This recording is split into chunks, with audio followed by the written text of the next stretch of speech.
الحمد لله رب العالمين يا رب،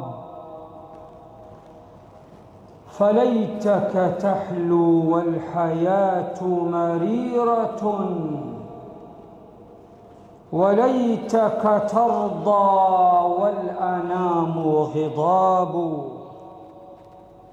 وليت الذي بيني وبينك عامر وبيني وبين العالمين خراب. إذا صح منك الود فالكل هين، وكل الذي فوق التراب تراب. إلهي كيف أنساك وليس لي رب سواك، لما علمت بأن قلبي فارغ ممن سواك، ملأته بهداك وملأت كلي منك، حتى أنني لم أدع مكانا خاليا لسواك. وأشهد أن لا إله إلا الله، الشمس والبدر من أنوار حكمته، والبر والبحر صيد من عطاياه، الطير سبحه والوحش مجده، والحوت كبره، والنمل تحت الصخور الصم قدسه، والنحل يهتف حمدا في خلاياه، والناس يعصونه جهرا فيسترهم، والعبد ينسى وربي ليس ينساه. وأشهد أن سيدنا ونبينا وعظيمنا وقائدنا وقدوتنا وأسوتنا وشيخنا وحبيبنا ومعلمنا محمدًا رسول الله، هو الأمي الذي علم المتعلمين، وهو اليتيم الذي بعث الأمل في قلوب اليائسين، وهو اليتيم الذي قاد سفينة العالم الحائرة إلى شاطئ الله رب العالمين. سيدي أبا القاسم يا رسول الله، أرسلت داعية إلى الرحمن فدعوت واهتزت لك الثقلان، أخرجت قومك من ضلالات الهوى وهديتنا للواحد الديان. صلى عليك الله يا علم الهدى، صلت عليك ملائكة الرحمن. رب اشرح لي صدري ويسر لي أمري واحلل عقدة من لساني يفقه قولي. اللهم علمني ما جهلت وذكرني ما نسيت. اللهم إني أتبرأ من حولي وقوتي وألتجئ إلى حولك وقوتك. اللهم أعني ولا تعن علي، وانصرني ولا تنصر علي، واهدني ويسر الهدى لي. أما بعد، إخوة الإسلام والإيمان، أحباب رسول الله، أوصيكم وإياي بتقوى الله جل في علاه. إذا المرء لم يلبس ثيابا من التقى تقلب عريانا ولو كان كاسيا. وخير لباس المرء طاعة ربه ولا خير في من كان لله عاصيا. Ndugu zangu Waislamu wapenzi na wafuasi wa Bwana Mtume Muhammad sallallahu alayhi wasallam, ninakuhusieni pamoja na kuihusia nafsi yangu kumcha Allah jalla fi ulah, na tufahamu ya kwamba ikiwa mwana wa Adam hakuwa tayari kuvaa vazi la uchamungu, basi hubadilika kuwa uchi hata kama amevaa mavazi. Na vazi bora kwa mtu ni kile kitendo cha kumcha na kumtii Mola wake, na siku zote hakuna kheri kwa yeyote yule aliyekuwa tayari kumkera na kumuudhi na kumuasi Mola wake. Ndugu zangu Waislamu, anwani ya khutba yetu ya leo, kichwa chake cha habari kinatuambia ijue dua inayopasua mbingu zote saba. Ijue dua isiyokuwa na pazia, kizingiti wala kizuizi. Ijue dua ambayo pindi takapotoka katika kinywa cha muhusika huenda kwa mbio kama cheche za moto kutoka hapa ulimwenguni ardhini na kuchanja mawingu yote na mbingu zote saba na kwenda kujikita au kutua katika arshi ya Rahman.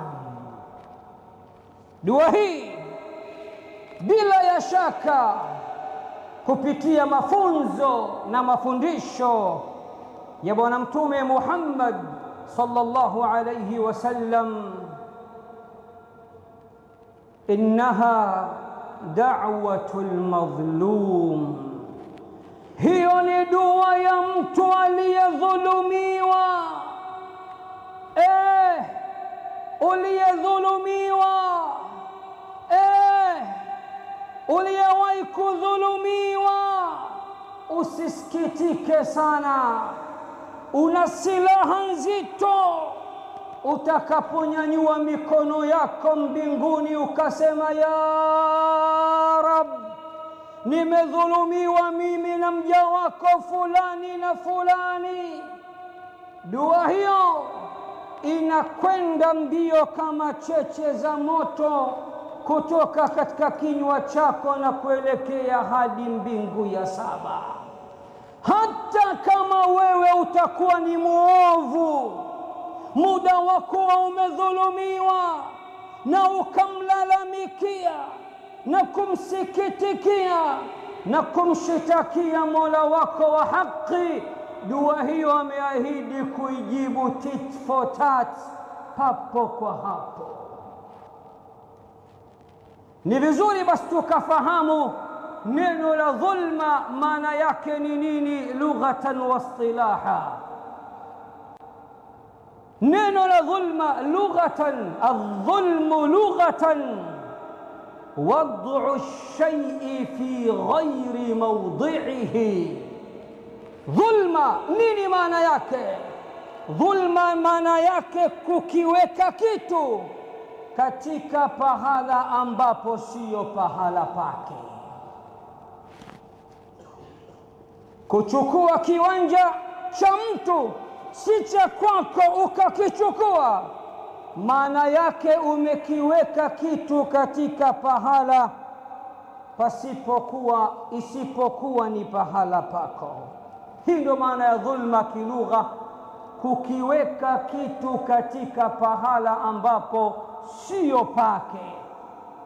Amma istilahan, amma kisharia, kama alivyosema bingwa wa lugha Al-Allama Ibn Manzur katika kitabu chake cha Lisanul Arab, mujalladi wa 5 ukurasa 2456, akidadavua neno la dhulma kilugha na kisheria, akasema kilugha ni kukiweka kitu katika pahala ambapo sio pake, na kisheria au kisharia واصطلاحا التعدي عن الحق إلى الباطل والجور ومجاوزة الحد. Dhulma kisheria manake ni mtu kuchupa mipaka kutoka katika haki na kuelemea katika batil. Dhulma maana yake kisheria kutofanya haki na uadilifu na kuchupa mno na kupitiliza mipaka katika kuwakosea waja wa Allah. Hii ndio maana ya dhulma kilugha na kisheria. Wadhulmu nauani, na dhulma ndugu zangu zimegawanyika katika aina kuu mbili. Hunaka dhulmu linsani linafsihi wa dhulmu linsani lighairihi. Dhulma ya kwanza, aina ya kwanza ya dhulma ni dhulma ya mtu mwenyewe kuidhulumu nafsi yake. Vipi mtu anaweza kuidhulumu nafsi yake? Pindi anapoendekeza madhambi, maovu, maasi, machafu, hapo anahesabiwa yeye ndiye aliyeidhulumu nafsi yake. Na aina ya pili ya dhulma, dhulmu linsani lighairihi, ni dhulma ya mtu kumdhulumu mwenzake. Na hii aina ya pili ya dhulma ya mtu kumdhulumu mwenzake, wanawachuoni pia wameigawanya katika maeneo makuu mawili. Eneo la kwanza, kumdhulumu mtu, wakasema ama kudhulumu chake, haki yake, istahiki yake, milki yake, au cha kwake kwa ujumla. Na hii ndio dhulma ambayo wengi tunaijua. Mtu amekudhulumu mali, akakudhulumu pesa, akakudhulumu kiwanja, akakudhulumu nyumba. Wanawachuoni wanasema kumdhulumu mtu kumegawanyika katika maeneo makuu mawili. Eneo la kwanza, kudhulumu mali yake, haki yake, istahiki yake, nyumba yake, kiwanja chake na vile anavyovimiliki kwa ujumla. Aina ya pili wengi wetu hatuijui. Kumdhulumu mtu kuko aina mbili. Aina ya pili, kudhulumu heshima yake na kuingilia katika ardhi yake. Aina hii iliyoenea zama hizi na wengi hatujui ya kuwa kuchafua heshima ya mtu, kumtia mtu doa na dosari, kumsingizia, kumtukana, kumpaka matope, ni katika dhulma nzito kabisa anazofanya mtu kwa mtu. Wakati huo wanawachuoni wakasema dhulma sasa zipo katika mafungu makuu matatu. Sikiliza vizuri sana. Al-Imamu al-Baghawi anatupokelea maneno haya ya mmoja katika wanawachuoni katika wema waliopita, Al-Hasan al-Basri, katika kitabu cha Al-Imamu al-Baghawi fi sharhi sunnah, mujalladi wa 14 ukurasa 363, anasema qala al-Hasan, amesema mwanawachuoni Al-Hasan, dhulma zipo katika mafungu makuu matatu. Sikiliza vizuri. Baada ya kuzungumzia aina za dhulma, Sasa tunazungumzia vigawanyiko vikuu vitatu vya dhulma. Al-Hasan al-Basri anasema dhulmun. Al-Hasan al-Basri anasema dhulmun yaghfiruhu Allah. Kigawanyiko cha kwanza ni dhulma ambayo Allah yuko tayari kuisamehe. Dhulma gani hiyo? Ni dhulma baina ya mja na Mola wake. Pindi mja anapomkosea Mola wake kwa kuacha kuswali, kwa kunywa pombe, kwa kuzini, kwa kufanya maovu mbalimbali, aina hii ya dhulma, mja kama ataamua kurudi kwa Mola wake na akatubia, Mola yuko tayari kuisamehe aina hii ya dhulma. Kigawanyiko cha pili, wa dhulmun la yaghfiruhu Allahu, ni dhulma ambayo Allah hayuko tayari kuisamehe. Subhanallah, dhulma gani ambayo Allah hayuko tayari kuisamehe? Na hili kalisema katika suratu Nisa mara 2 mfululizo, dhulma ya shirki. Inna Allaha la yaghfiru an yushraka bih, hakika ya Allah hayuko tayari kusamehe dhambi ya shirki. Muda wa kuwa mtu amekufa na dhambi ya shirki duniani hakuweza kuiacha wala kutubia kwa Mola wake wala kurejea kwa Mola wake, tahamaki mtu amekufa na shirki, Allah hayuko tayari kuisamehe dhulma hii ya shirki muda wa kuwa mtu amekufa na shirki. Lakini fanya ufanyavyo shirki mpaka uchupe mipaka, siku ukiamua kurudi kwa Allah na ukaleta taubatan nasuha, tauba ya dhati, tauba ya haki, tauba ya kweli, Allah atakusamehe. Aina ya tatu au kigawanyiko cha tatu, wa dhulmun la yatrukuhu Allahu. Subhanallah, dhulma ya tatu, kigawanyiko cha tatu cha dhulma ni dhulma ambayo Allah hayuko tayari kuiacha ipite hivi hivi bure bure. Ameapa mwenyewe kula sahani moja na dhulma ile. Ameapa yeye mwenyewe atamulika tochi yake aina ya dhulma ile. Dhulma gani sasa hiyo ambayo Allah hayuko tayari kuiacha? Wanawachuoni wakasema dhulmul insani lighairihi, dhulma ya mtu kumdhulumu mwenzake. Yani aina ya kwanza ya dhulmu ya kujidhulumu mwenyewe kwa kufanya maovu machafu mpaka uvundo mpaka unanuka, ukirudi kwa Allah ukajutia ukalia machozi ya damu kabisa, yuko tayari kukusamehe. Aina ya pili ya dhulma haiko tayari kuisamehe ni dhulma ya shirki. Aina ya tatu ya dhulma ambayo haiko tayari kuiacha na anaisimamia mwenyewe ni dhulma ya mtu kumdhulumu mtu. Walidhalika Bwana Mtume sallallahu alayhi wasallam anasema babani muajjalani uqubatuhuma, babani, milango miwili, makosa mawili, madhambi mawili.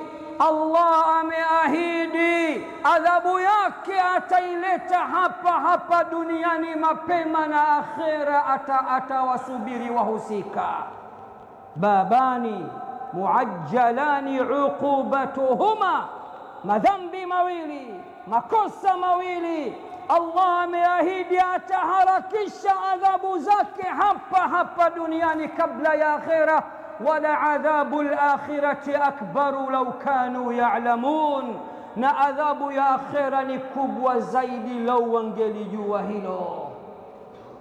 Ni madhambi gapi mawili? Ni madhambi gani mawili ambayo Allah adhabu yake na hukumu yake ataitoa mapema hapa duniani na akhera pia? Albaghyu, dhulma, malipo yake ya kwanza ni hapa hapa duniani, na akhera mziki utakuwa ni mnene. Aina ya pili, waluquq, na mtu kuwaasi wazazi wake wawili. Ukiwaasi wazazi wako wawili, malipo utaanza kulipwa hapa duniani na akhera pia. Ukiwadhulumu watu hapa duniani, malipo utaanza kupewa hapa duniani na akhera pia. Sasa sikilizeni jinsi gani dhulma ilivyokuwa ni kitu kibaya mno. Katika Sahihu Muslim, hadithi nambari 2577, Allah mwenyewe ametoa tamko zito ya kwamba hii dhulma kwake yeye ni miko. Yeye mwenyewe commitment, ametutangazia, waja wangu mimi Mola wenu ni miko kudhulumu na ni haramu kudhulumu. Allah, jambo zito kabisa. Allah mwenyewe ameiharamisha dhulma juu ya nafsi yake na ukubwa wake, na kuwa yeye ni muumba, yeye ndo kila kitu, mwenye uwezo asiyewezekana. Lakini anatuambia cha kwanza, dhulma kwangu ni haramu kabla ya kuiharamisha kwenu. Ya ibadi, enyi waja wangu, inni haramtu dhulma ala nafsi, enyi waja wangu, hakika yangu mimi nimeiharamisha dhulma juu ya nafsi yangu mwenyewe, sitodhulumu mimi.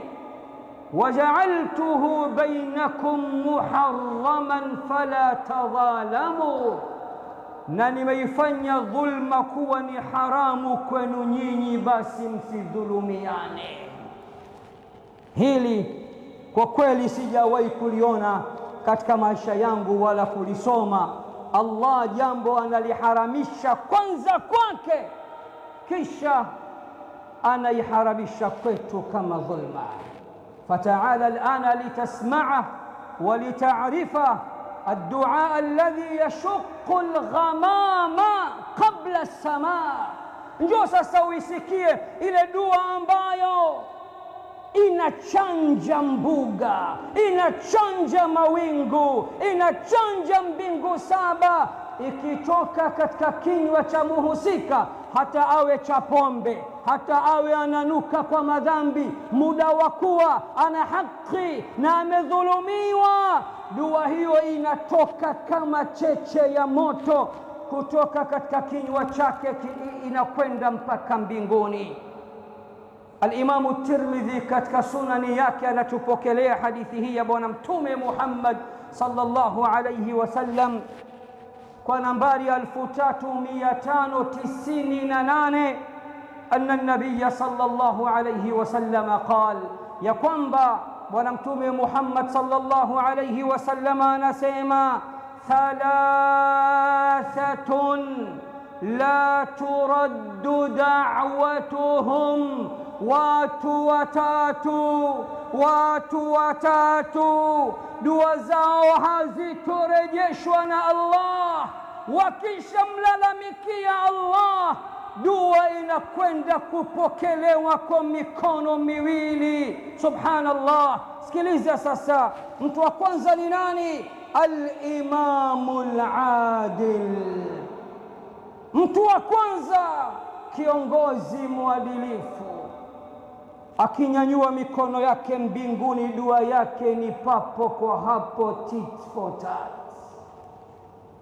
Mtu wa pili, wasaimu hatta yuftira, na mtu aliyefunga, dua atakazoomba Allah anazipokea papo kwa hapo hadi atakapofungulia. na mtu wa tatu. Nasikilizeni sigha, structure aliyoitumia Bwana Mtume kwa mtu wa tatu. Anasema na mtu wa tatu, wa da'watul madhlum, na dua ya mtu aliyedhulumiwa. Yarfa'uha Allahu fawqa al-ghamam, Allah mwenyewe anainyanyua, anaibeba mwenyewe juu ya mawingu, inapasua mawingu. Kama hili halitoshi, anatoa oda kwa malaika wote wa mbingu saba, watuftahu laha abwabu samaa, anatoa oda Allah, milango yote ya mbingu iwekwe wazi. Kuna dua ya mtu aliyedhulumiwa ipo njiani. Subhanallah. Kama hili halitoshi, Mola akishaiona hii dua inakuja kwake, anatamka maneno mazito sana, anasema wa izzati wa jalali la ansurannaka walau ba'da hin.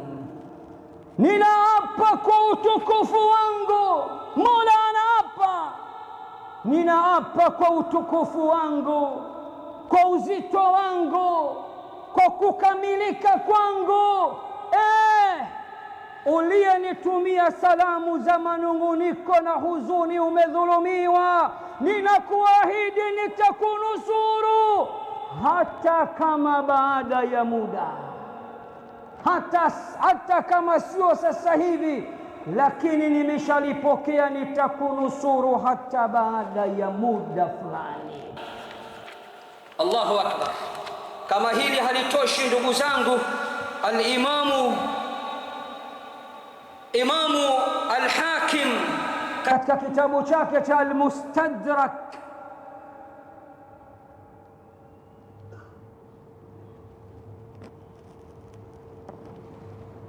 anatupokelea hadithi kwa nambari 81. Bwana Mtume sallallahu alayhi wasallam katika kukokoteza na kusisitiza uzito, ukubwa wa dua ya mtu aliyedhulumiwa, Bwana Mtume anasema ittaqu dhulma, ittaqu da'awati al-madhlumi, ogopeni sana dua za mtu aliyedhulumiwa. Fa innaha ila as-samai ka'annaha shararun, kwani dua ya mtu aliyedhulumiwa ikifyatuka, inafyatuka kama cheche za moto kuelekea mbinguni. Subhanallah. Na al-Imamu Tabarani katika Al-Kabir anapokea naye hadithi nyingine ya ajabu ya Bwana Mtume sallallahu alayhi wasallam, hadithi nambari 3718, anna an-nabiy sallallahu alayhi wasallam qala, ya kwamba Bwana Mtume sallallahu alayhi wasallam anasema ittaqu da'watal madhlum, ogopeni sana dua ya mtu aliyedhulumiwa, fa innaha tuhmalu ala al-ghamam, dua hiyo inabebwa na malaika juu ya mawingu. Fayaqulu Allahu azza wa jalla, Allah atasema kabla ya dua kwa kufika kwake, wa izzati wa jalali, ninaapa kwa utukufu wangu, ninaapa kwa ukubwa wangu, ninaapa kwa ukamilifu wangu, la ansurannaka walau ba'da hin. Uliyedhulumiwa na ukanishtakia mimi, nitakunusuru hata kama itakuwa baada ya muda. Al-Imamu al-Bukhari naye anatupa picha iliyotokea mbele ya Muadh ibn Jabal katika sahihi yake, hadithi nambari 2448. Al-Imamu Muslim pia ameipokea kwa hadithi nambari 19. anna an-nabiy sallallahu alayhi wasallam ba'atha Muadhan ila al-Yaman, bwana mtume alipomtuma Muadh ibn Jabal kwenda Yaman alimwambia Muadh, wasia wa mwisho ninakusindikiza nao, ittaqi da'wata al-madhlumi, ogopa sana dua ya mtu aliyedhulumiwa, fa innaha laysa bainaha wa baina Allahi hijab, kwani hakika ya dua ya mtu aliyedhulumiwa hakuna kizuizi baina yake na baina ya Allah, inakwenda moja kwa moja. Dua ya mtu aliyedhulumiwa, ndugu zangu, kwa taarifa yenu, hata akiwa ni kafiri, hata akiwa ni kafiri, muda wa kuwa amedhulumiwa kwa namna moja ama nyingine, Muumba anasema nitaipokea dua ya kafiri aliyedhulumiwa.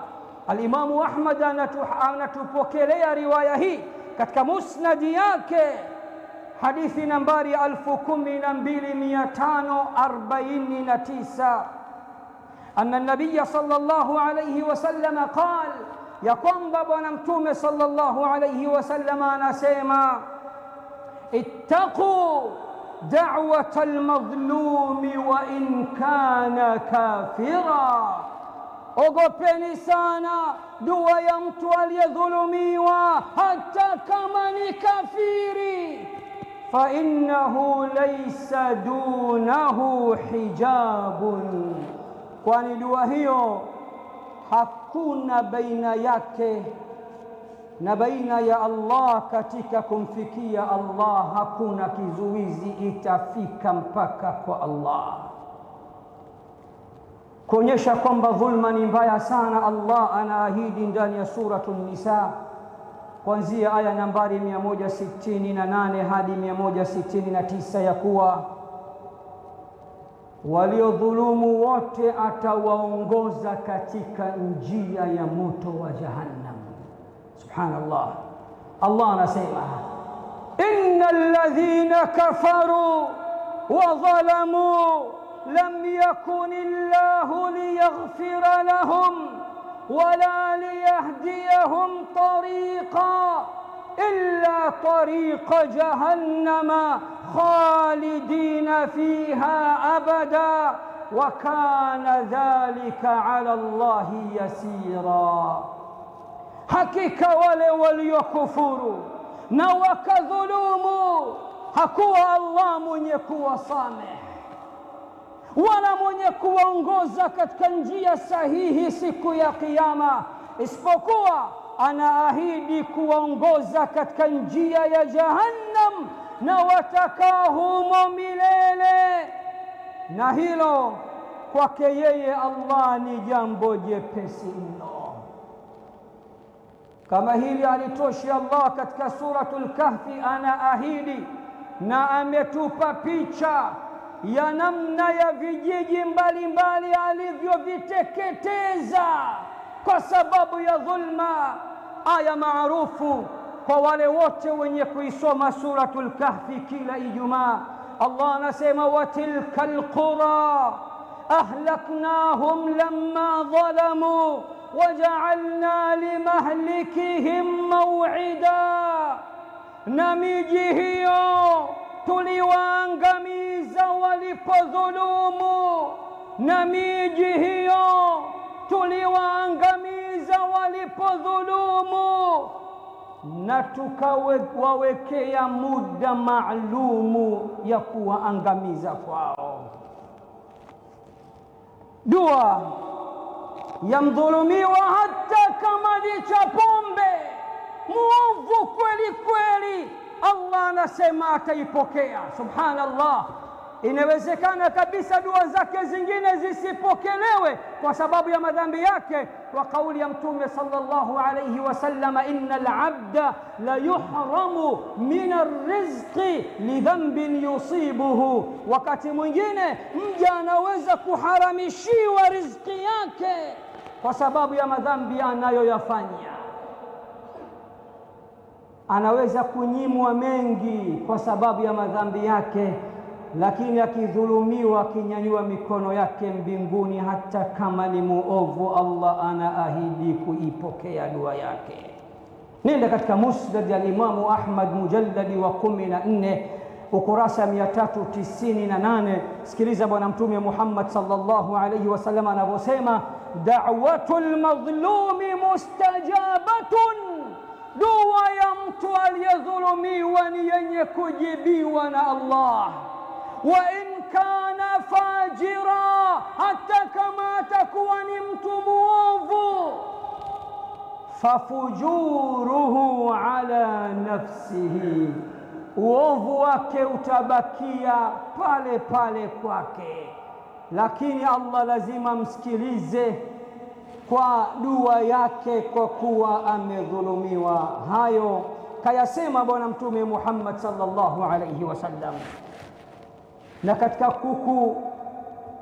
kukujazia zaidi, nenda katika Sunani al-Imam Abi Daud, hadithi nambari 1536, na katika Jami'u Tirmidhi hadithi nambari 1905. Sikiliza tena Bwana Mtume akisisitiza, akikokoteza, akipigilia msumari wa moto dua za watu waliodhulumiwa. Bwana Mtume anasema, thalathu da'awatin mustajabat, thalathu da'awat mustajabat, dua za aina tatu ni zenye kujibiwa na Allah, la shakka fihinna, dua hizo hazina kabisa mashaka katika kujibiwa kwake. Dua ya kwanza Bwana Mtume anasema, da'watul mazlum, dua ya mtu aliyedhulumiwa. Dua ya pili, wa da'watul musafir, na dua ya msafiri. Na dua ya tatu, wa da'watul walidi liwaladihi, na dua ya mzazi kwa mtoto wake. Dua hizi tatu Bwana Mtume anasema hazina mashaka kabisa katika kujibiwa kwake. Kama hili alitoshi, ndugu zangu, Bwana Mtume anatupa bishara njema, anatuambia wala tusisikitike juu ya dhulma mbalimbali tunazofanyiwa hapa duniani. Polisi za Allah, taratibu za Allah, mipango ya Allah, anaahidi Allah kaweka mwenyewe utaratibu huu. Wenye kudhulumu siku zote anawaregezea kamba na anawapa muda waendelee kudhulumu na kudhulumu, lakini saa yao itakapofika, hakika maangamivu na maangamizi yatakuwa ni makubwa sana. Kipi sasa alichokisema Bwana Mtume, na kipi na ni yapi? aqulu ma tasma'un واستغفر الله لي ولكم فاستغفروه إنه هو الغفور الرحيم وهو البر الكريم. الحمد لله رب العالمين، وأصلي وأسلم صلاة وتسليما يليقان بمقام أمير الأنبياء وإمام المرسلين، سيدنا ونبينا وعظيمنا وحبيبنا محمد صلى الله عليه وعلى آله وصحبه أجمعين. وارحم الله مشايخنا ووالدينا وأمواتنا وأموات المسلمين أجمعين، آمين يا رب العالمين. Ninarudi tena kwenu kwa mara ya pili, kukuhusieni tena kwa mara ya pili, pamoja na kuihusia nafsi yangu yenye mapungufu chungu nzima katika kutekeleza haki za Mola wangu juu ya kumcha Allah jalla fi'ala.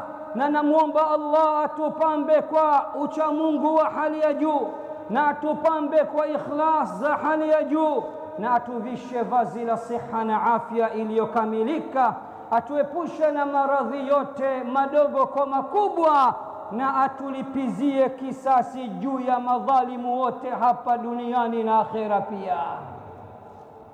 Ndugu zangu, sikiliza sasa mipango ya Allah unaweza kusema kumbe dua ya mtu aliyedhulumiwa hata akiwa muovu Allah ameahidi kuipokea. Kumbe nilikuwa naishuku nafsi yangu, nadhulumiwa sana, dukani kwangu chuma ulete, mara naibiwa, mara navunjiwa, mara jamaa zangu wa karibu wanaungana katika kunihujumu. Nimeshalalamika sana kwa Mola wangu hanisikii. Itakuwa mimi na majanga yangu ndio maana Mola hataki kunisikia. Kwa taarifa yako, hata uwe na majanga juu ya majanga, muda wa kuwa umedhulumiwa na ukamshitakia hakimu wa mahakimu, bingwa wa mabingwa, bingwa wa mabingwa, aliyenyanyua mbingu saba pasina nguzo, maovu yako anasema ni ya kwako, lazima atakusikiliza na kuitikia dua yako. Lakini katika polisi za Allah, wakati mwingine hafanyi papo kwa hapo. Umenyanyua mikono Ijumaa hii ukatarajia alasiri, magharibi majibu ya dua hiyo. Hapana, inna Allaha yaf'alu ma yasha, inna Allaha yaf'alu ma yurid, fa'alun lima yurid. Mwachie yeye, na iko siku dua yako matunda yake utayaona. Lakini lingine kubwa, kumbe Bwana Mtume anakwambia madhalimu huwa wanaachiwa kwanza kwa raha zao, wajiachie. Maanake unaweza kujiuliza, inakuwaje? Sijui Waislamu kule Palestina wanauawa tu, kinaleta nyao, kinaleta sijui nini, mbona Allah hatusikilizi? Kumbe wana nidhamu ya Allah na taratibu za Allah huwa anawaregezea kamba wafanye zaidi na zaidi. Sikiliza sasa, kama alivyosema Imamu al-Bukhari, anaipokea hadithi hii katika sahihi yake kwa nambari 4686, na al-Imamu Muslim anaipokea katika sahihi yake kwa nambari 2583, anna nabiyya sallallahu alayhi wasallam qala, ya kwamba Bwana Mtume Muhammad sallallahu alayhi wasallam anasema, inna Allaha azza wa jalla la yumli lidh-dhalimi, hakika ya Allah mtukufu huwa anampa dhalimu muhula, huwa anampa muda dhalimu, huwa anamrefushia kamba dhalimu, hatta idha akhadhahu lam yuflithu, mpaka pale atakapoamua sasa kumkamata, kumshika, kumwangamiza, hatochurupuka akishaingia katika mikono ya Allah jalla fi ula. Thumma qaraa sallallahu alayhi wasallam qawlahu ta'ala, kisha Bwana Mtume akasoma kauli ya Allah, anawaambia masahaba zangu aya hii katika suratu Hud, hamuijui. Allah anasemaje?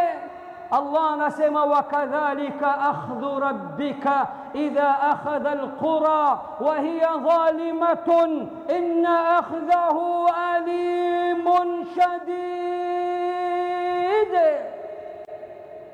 Na hivi ndivyo ilivyo, na hivi ndivyo ilivyo kushika kwa Mola wako, kukamata kwa Mola wako, kuangamiza kwa Mola wako.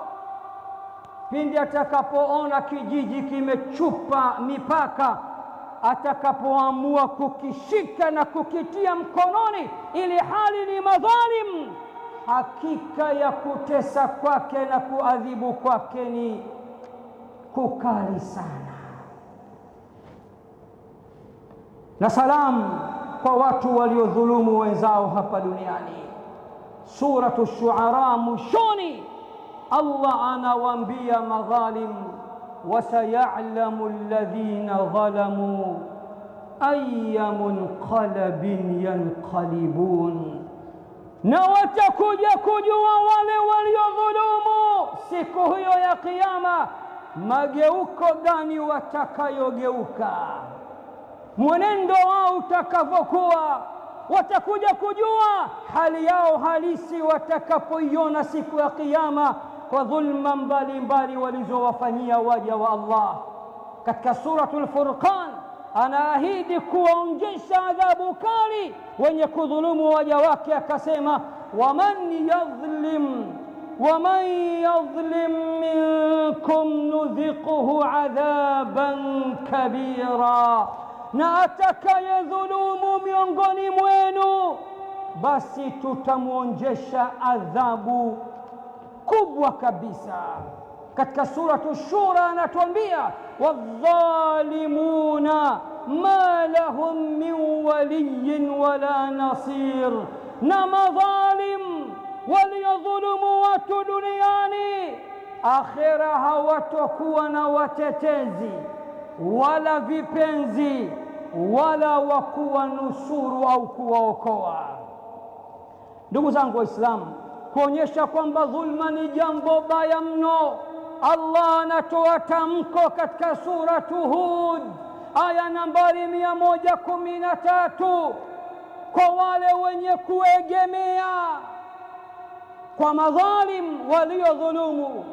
Unajua fika kabisa huyu ni dhalim, hata kama ni mwenzako, hata kama ni mzazi wako, hata kama ni ndugu yako, hata kama ni rafiki yako, muda wa kuwa nafsi yako inajua hapa ndugu yangu kadhulumu, Allah anasema ukiegemea kwake na kuelemea kwake na kumtetea, anakutangazia adhabu siku ya Kiyama. Subhanallah, yani wewe hujadhulumu lakini unatetea waliodhulumu, umekaa upande wa wale waliodhulumu, umeegemea kwa wale waliodhulumu, umeelemea kwa wale waliodhulumu. Allah anakwambia bishara njema kwako, moto wa Jahannam utakuja kukugusa siku ya Kiyama. Suratu Hud aya nambari 113, Allah anasema wala tarkanu ila alladhina dhalamu fatamassakumun nar, wala msithubutu wala msijaribu kuelemea kukaa upande wa wale waliodhulumu, usije moto ukawagusa siku ya Kiyama. Kuna watu watakuja kuingizwa motoni kwa sababu ya uchawa.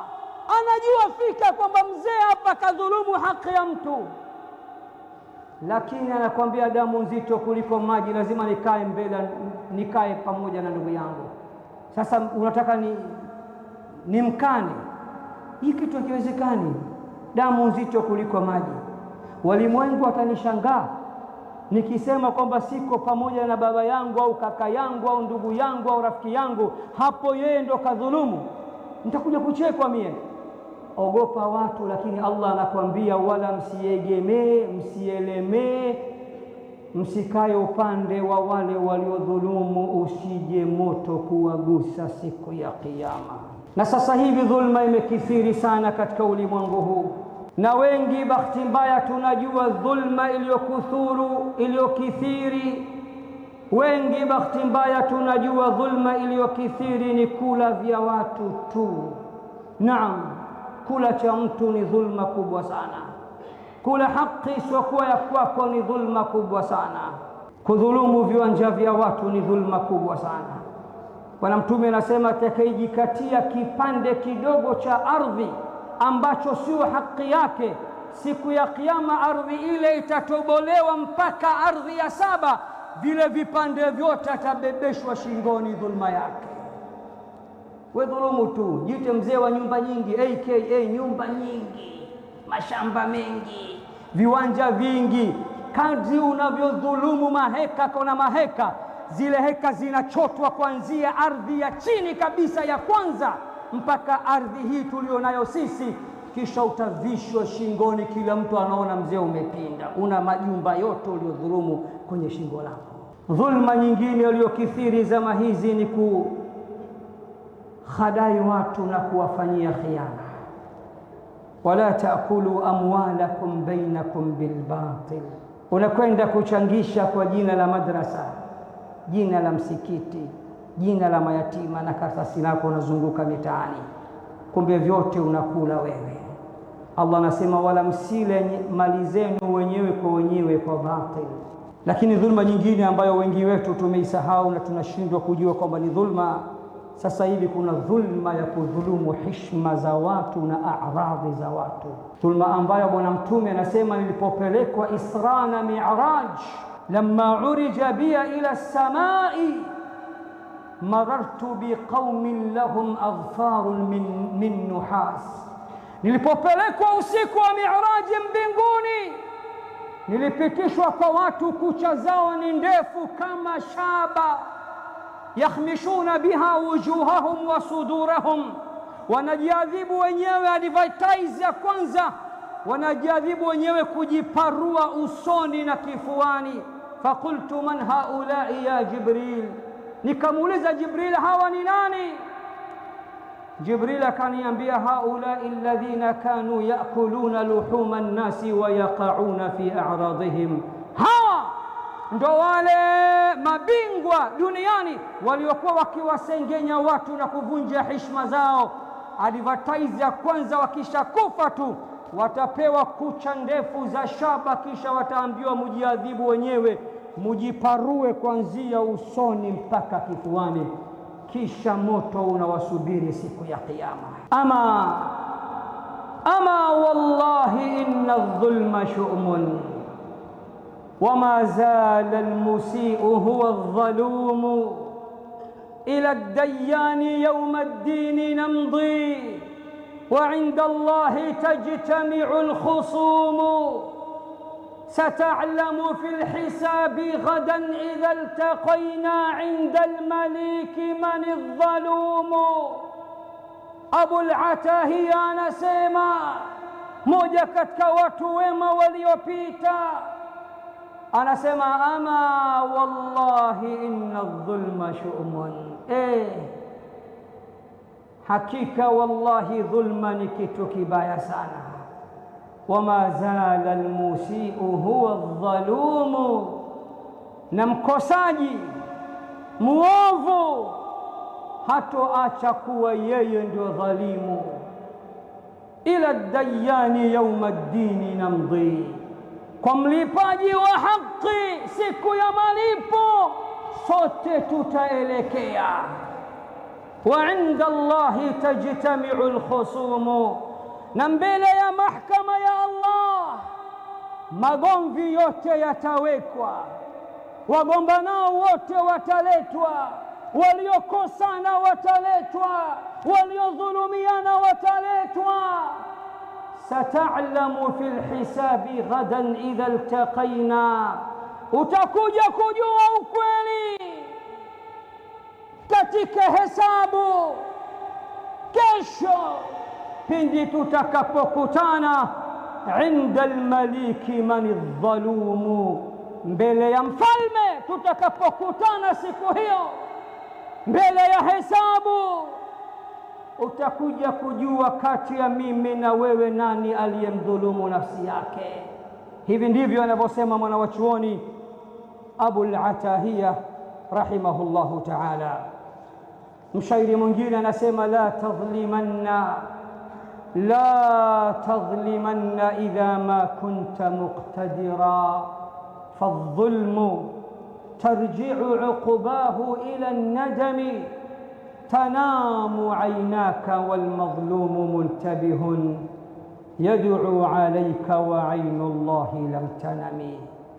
Mwanadamu, usithubutu kudhulumu ikiwa wajijua we mwenyewe si chochote si lolote, huna uwezo wa kujikinga na maangamivu ya Allah pindi utakaposhtakiwa na wale uliowadhulumu, kwani hakika ya dhulma hurudi mwisho wake katika majuto.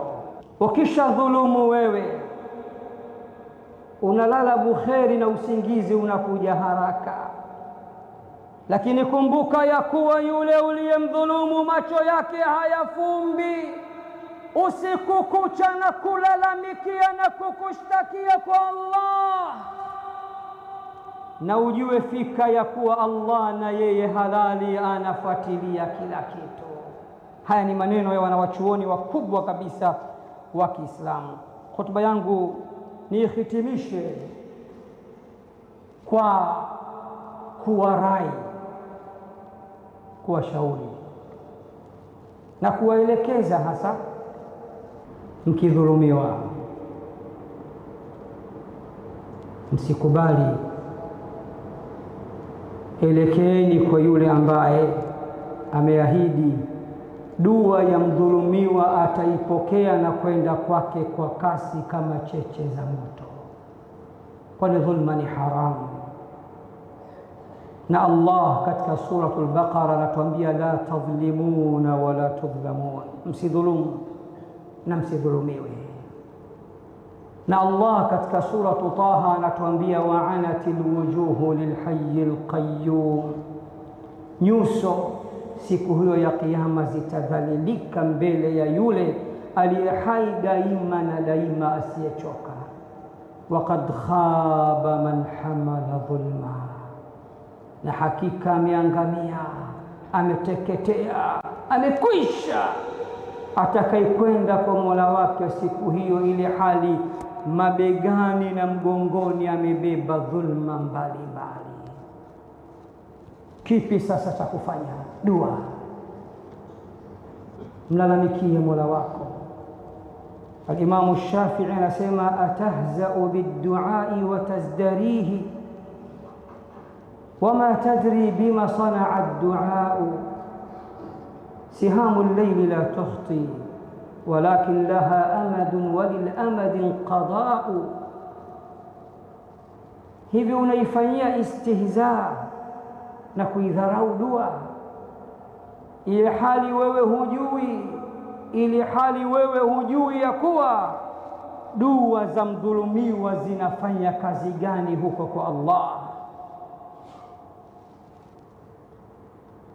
Al-Imamu Shafi'i anakuambieni Waislamu, rusheni mishale ya usiku. Anakusudia dua ni mishale ya usiku, akasema sihamu llaili la tukhti, mishale ya usiku hazipitilizi, zinagonga shabaha. Mishale ya usiku hayakosi shabaha. Rusheni mishale ya usiku,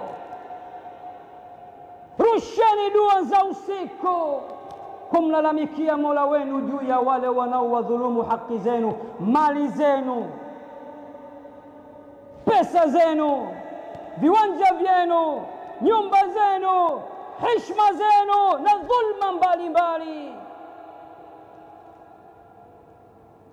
Nikiwa juu ya mimbari ya Bwana Mtume Muhammad nikihitimisha hotuba yangu, kuna msemo wa Kiyemen unasema lakiyom ya dhalim, lakiyom ya dhalim, iko siku yako wewe dhalim, tamba vya kutosha kwa kuregezewa kamba, kwa kurefushiwa kamba na Allah. Unaona wewe ndio wewe unadhulumu waja wa watu, kila kona una ardhi, kila kona una majumba ya dhulma, mzee wa kufoji, mzee wa kuongeza sifuri, mzee wa kuvunja heshima za watu na aradhi za watu. Lakiyom ya dhalim, iko siku yako wewe dhalim, ikifika hautofurukuta. Shekhe wangu Sheikh Abdul Hamid ibn Abdul Aziz Kish rahimahullah, na leo katika kumwenzi nimevaa kama yeye, anapenda kusema kesi ya dhulma itakaponguruma katika mahakama ya Allah, Allah hatotaka mashahidi wala wazee wa baraza. Ngoma ni mtu mbili tu, na yeye ndiye mwenye kusikiliza kesi ile. Allah anatoa tamko, viumbe wote wa Allah watasikia siku hiyo. Atasema ayyuhal madhlumu taqaddam, ayyuhal madhlumu taqaddam, ewe uliyedhulumiwa sogea hatua mbele, mwaga sera, sema alichokufanyia huyu. Ayyuha dhalimu la tatakallam, na wewe uliyedhulumu keep quiet, funga domo lako hilo, hakuna kuzungumza. Ni siku nzito sana hiyo. Wala tahsabanna Allaha ghafilan amma ya'malu adh-dhalimun. Allah anasema katika suratu Ibrahim, wala tahsabanna Allaha ghafilan amma ya'malu adh-dhalimun, innama yuakhiruhum liyawmin tashkhasu fihi al-absar. Wala msije mkadhani ya kuwa Allah ameghafilika, haoni, hafuatilii yale wanayoyafanya madhalim hapa ulimwenguni, bali ameamua kuwachelewesha katika siku nzito. Kwa uzito wa siku hiyo, madhalimu watakapofufuliwa, macho yao yatageuka juu kuwa chini, chini kuwa juu, kengeza sio kengeza, chongo si chongo, macho yatapanda juu, utadhani kama ana kifafa au ana ugonjwa. Hivi ndivyo anavyosema Allah katika suratu Ibrahim. Khutba yangu nihitimishe kwa kisa hichi.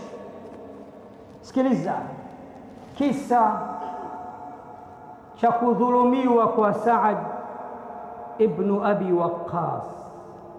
Kisa hichi amekitaja al-Imamu al-Bukhari katika sahihi yake. Kwa kuokoa muda, na muda umeenda sana,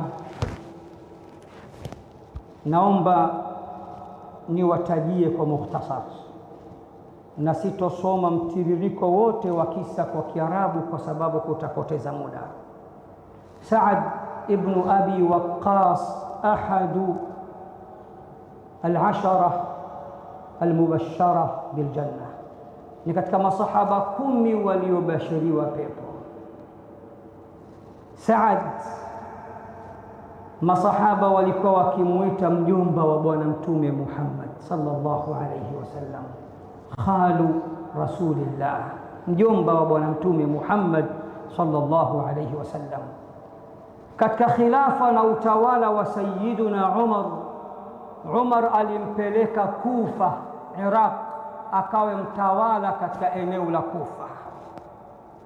Watu wa Iraq wengi wao walikuwa si watu wazuri, ndio waliomuua al-Husayn ibn Ali hafidu rasulillah au sibtu rasulillah, na wameua masahaba wengi sana.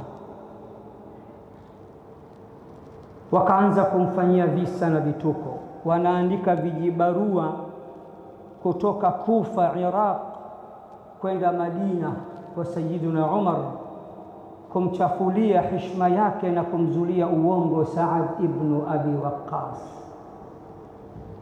Na wazushi siku zote bwana, Allah alivyokuwa fundi wa kizua, hata mtoto wa Nasr anajua hii uzushi. Eti wameandika barua wanamwambia, inna Sa'dan la yuhsinu as-salah, Saad hajui kuswali,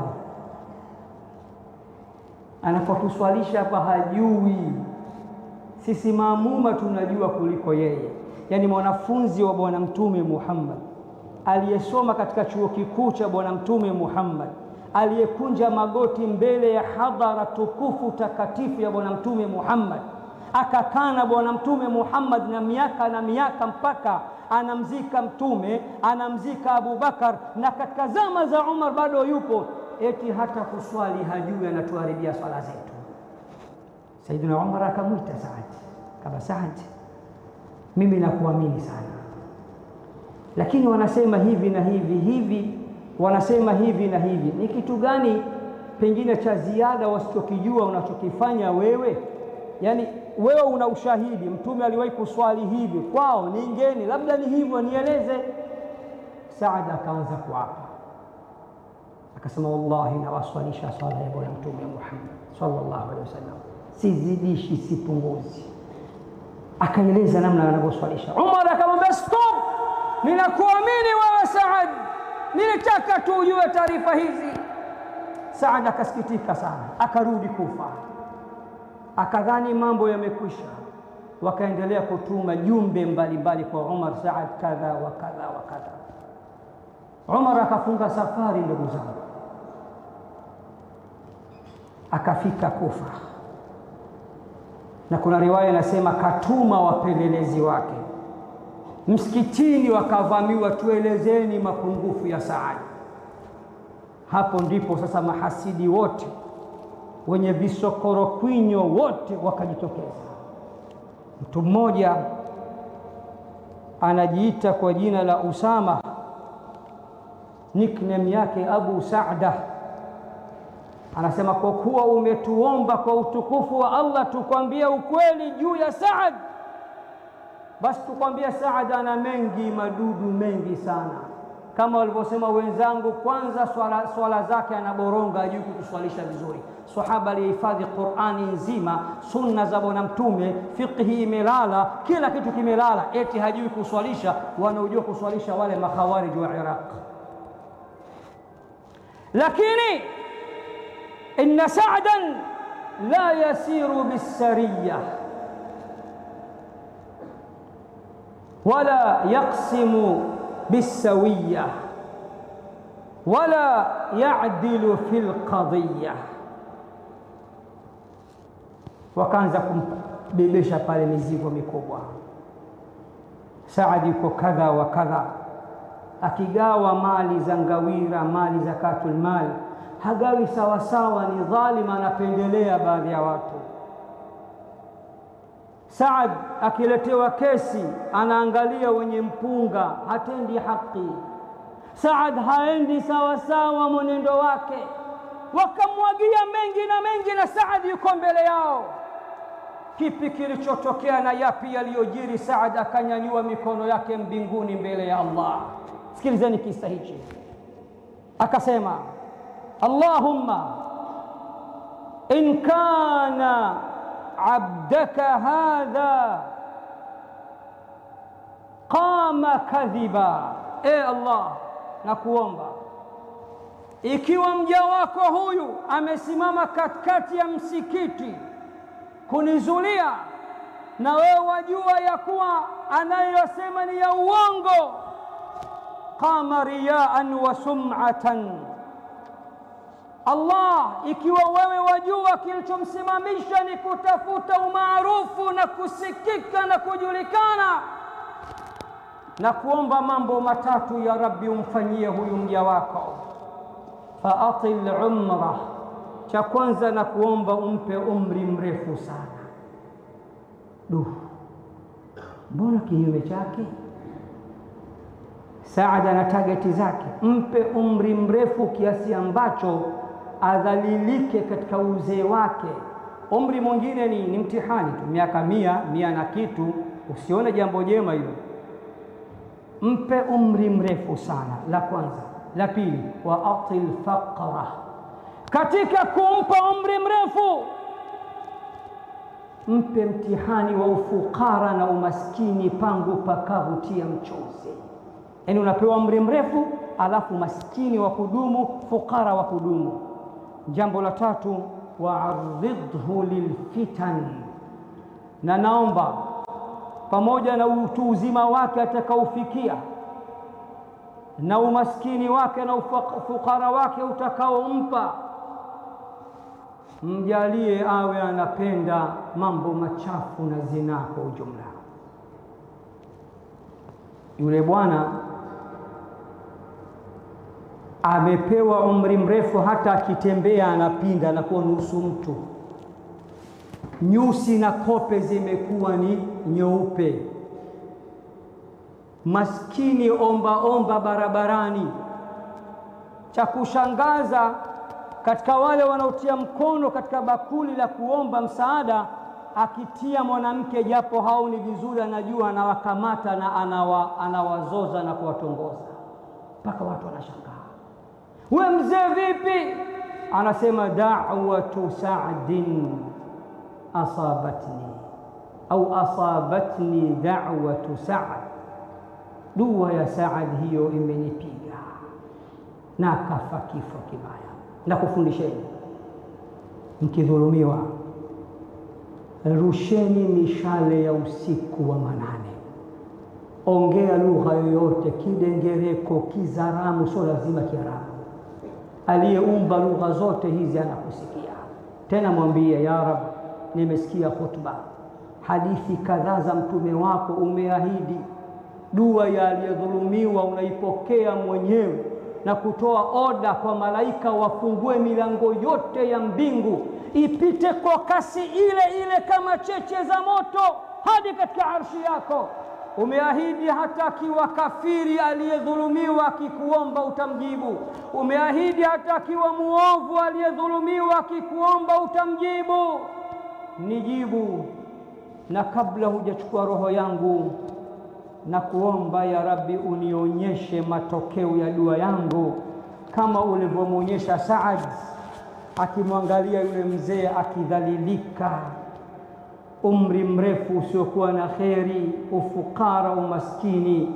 Pamoja na hayo anashikashika mpaka vitoto vidogo, hana nguvu ya kuona wala nguvu ya kusikia wala nguvu hata ya matamanio, lakini bado anashikashika wanawake, udhalili wa hali ya juu. Allah, nakuomba kwa rahma zako na baraka zako, kama ulivyoweza kunyanyua mbingu 7 pasina nguzo, zinyanyue dua zetu tunazokuomba pindi tunapodhulumiwa na madhalim hapa duniani.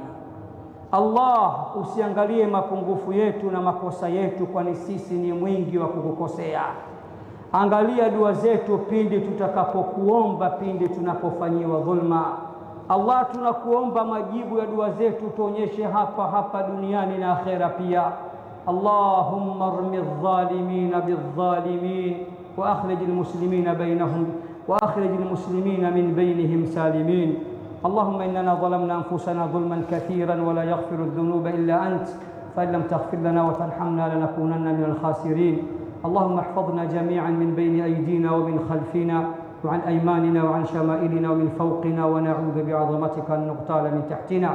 أعذنا جميعا من كيد الكائدين ومن مكر الماكرين ومن حسد الحاسدين ومن حقد الحاقدين ومن عين العائلين ومن سحر الساحرين ومن شماتة الشامتين ومن ظلم الظالمين برحمتك يا أرحم الراحمين.